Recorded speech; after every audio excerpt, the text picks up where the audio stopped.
When we sing alone, we feel a whole range of emotions. When we sing alone, we are able to pull thoughts and messages from the deepest depths of our soul. When we sing with someone beside us, suddenly those thoughts and messages are further developed. There is a strengthened message in the knowledge that someone else is sharing the same idea as you. And when we sing with an entire group of people, those thoughts and messages are further amplified many times over. The voice and the sounds that we make with our voices magically turn into motivation, drive, passion, interaction, and reflection. That is the power of choral singing. Choral music is today one of the world's most accessible art forms.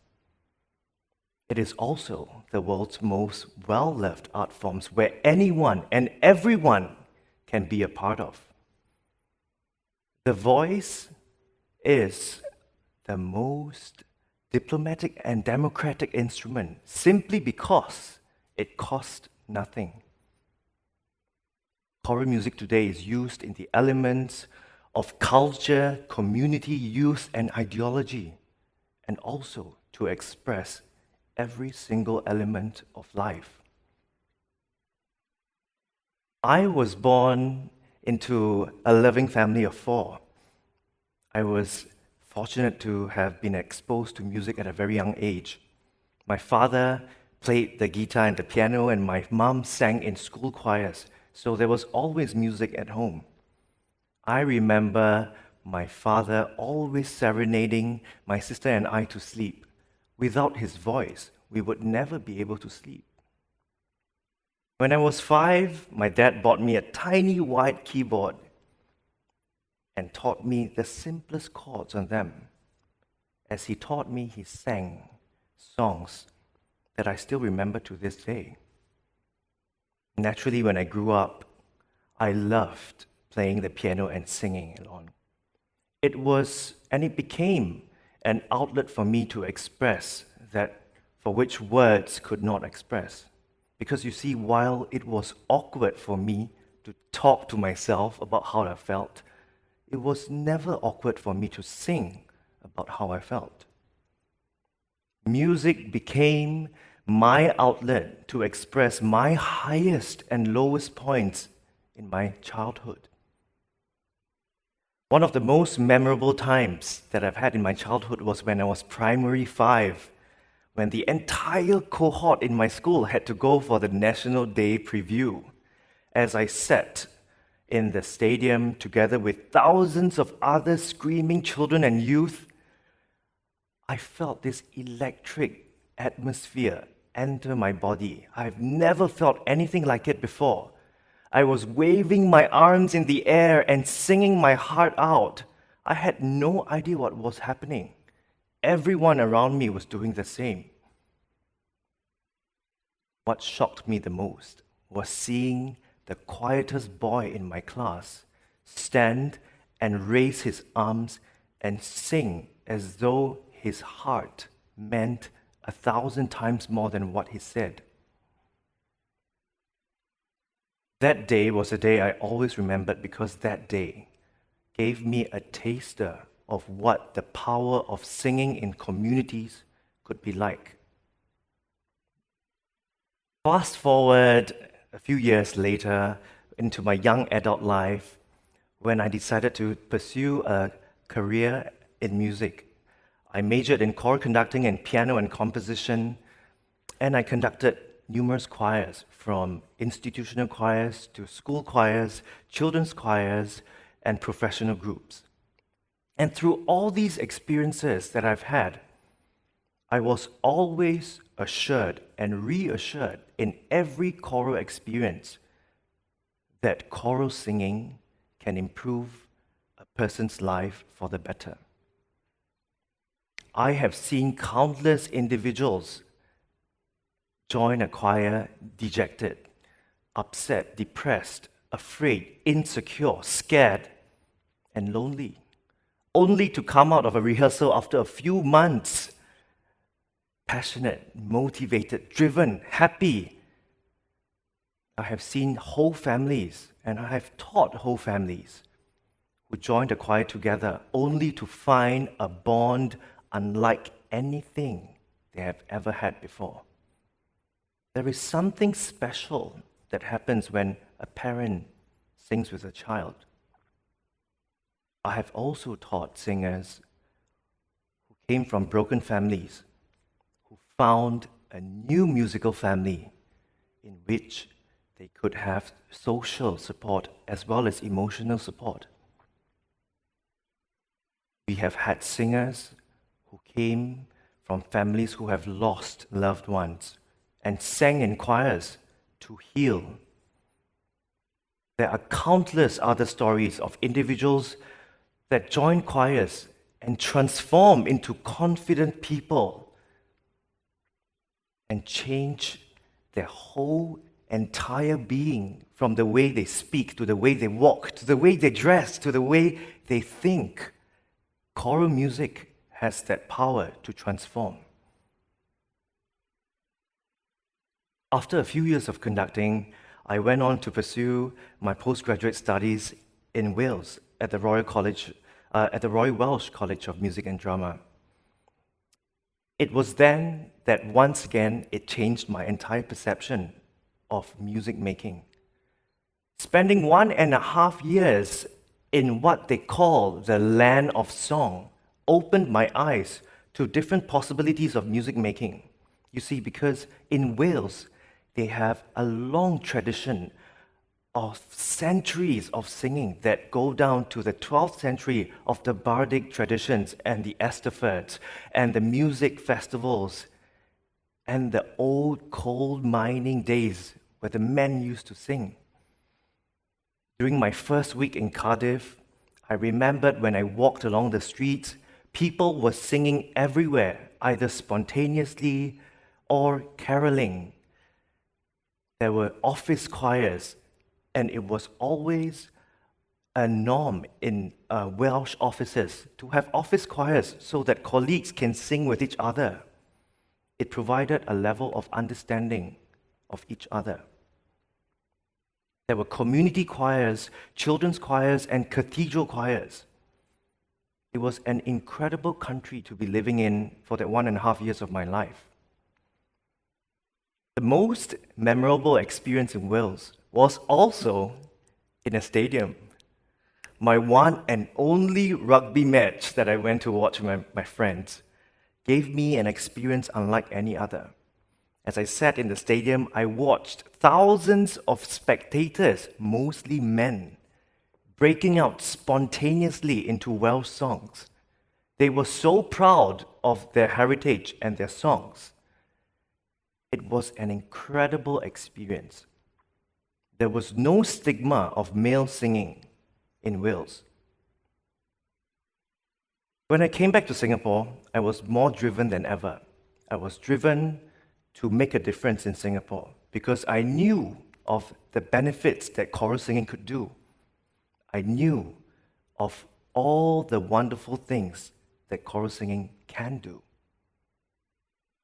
In 2016, I started the Voices of Singapore Festival.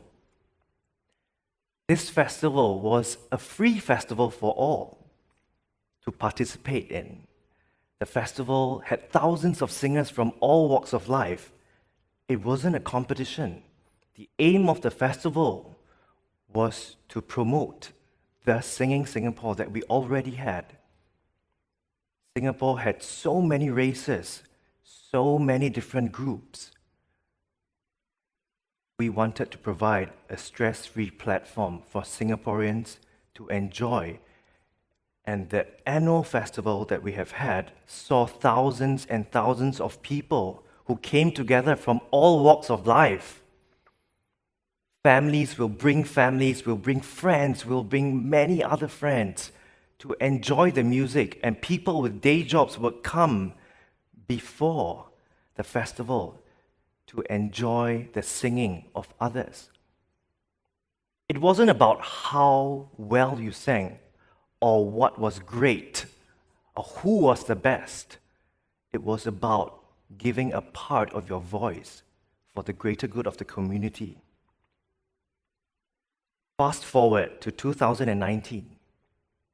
Voices of Singapore is now an official non-profit organization. Instead of just having the festival every year, we had choirs of all types. We had community choirs, we had professional groups, we had chamber choirs, women's choirs, men's choirs, children, youth. And we also had a research choir with NUS that looked into researching on preventing dementia using choral music. It was a wonderful year, 2019, where we traveled many places to promote Singaporean music. We saw many people transform through choral singing. Then, 2019 December hit, when COVID-19 was first announced and shared with the world. 23rd January 2020, the first case of COVID-19 happened in Singapore, and it sparked panic among us all. Within a few days, we knew of news of singers who were stuck overseas, of singers who had friends and families who were stuck overseas, who were desperate to reunite. What made it worse was when we had a singer who was exposed to a COVID-19 patient outside the Choral Society. So to play safe, we had to cancel all our rehearsals and our concerts. It was truly a difficult time for all of us. As the team at Voices of Singapore sat down to discuss, we were having a very difficult time thinking about what to do next. But more so, what was going on in my mind was because this was such a time of insecurity and uncertainty. I knew that music had the power to do something. I knew that music and singing, using an instrument that everyone had the power to do something in this time. So after hours of discussions with the Voices of Singapore team, it was then that the Singapore Virtual Choir was born. Virtual choirs in the world are not a new thing. They have been in existence for a long time, and the basic process of a virtual choir is having an individual record him or herself on a video, send it to an organizer who collates all the videos together to present it as a virtual choir. The singers do not need to be in the same place together. But for Voices of Singapore, we wanted the Singapore Virtual Choir project to be something so much more.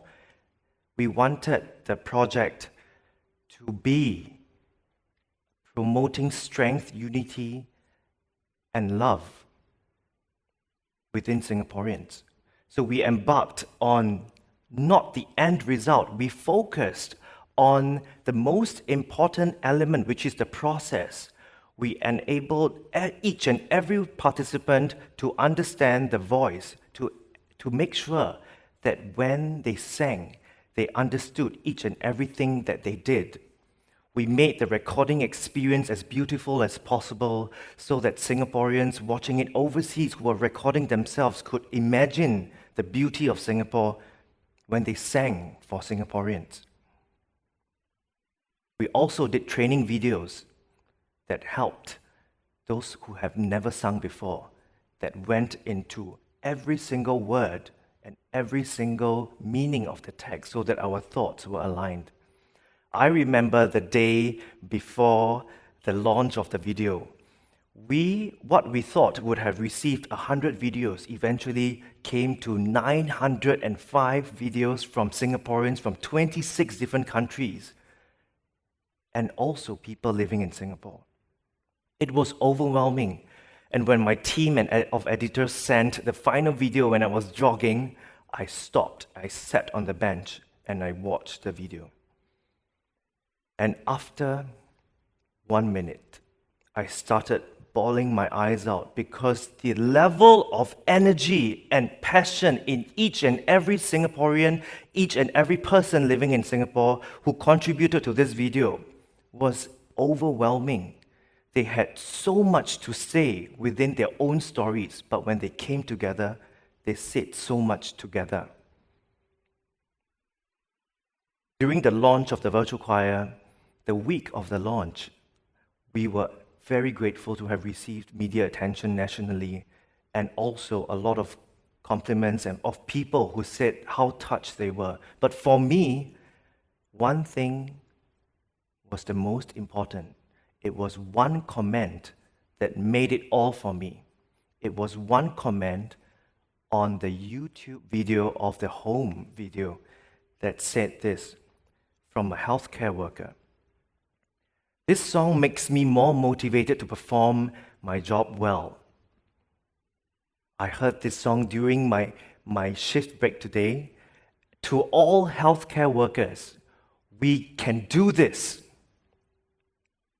This sentence meant everything to me because this sentence transcended just having a good and nice sounding music video. It was a call to action. This showed that singing changed the lives of people. This showed that, like the participants in the virtual choir, it doesn't matter where you are from, or what you do, or how old you are, or what your family background is. All of you can make a difference. In the months that followed, Voices of Singapore continued our mission and vision of building a singing Singapore, and we helped Health Serve, a charity organization, to raise funds for our migrant workers as well. But in all these, choral singing always touches and manages to change people. There is an intense feeling when the instrument is within the body. I leave you with one last phrase that I hold very dearly to myself, because at the end of the day, no matter where we come from, we all have voices. And I leave you with this phrase. At the end of the day, it's not about the number of breaths you took, but the moments that took your breath away. I leave you with that last slide of Home Virtual Choir.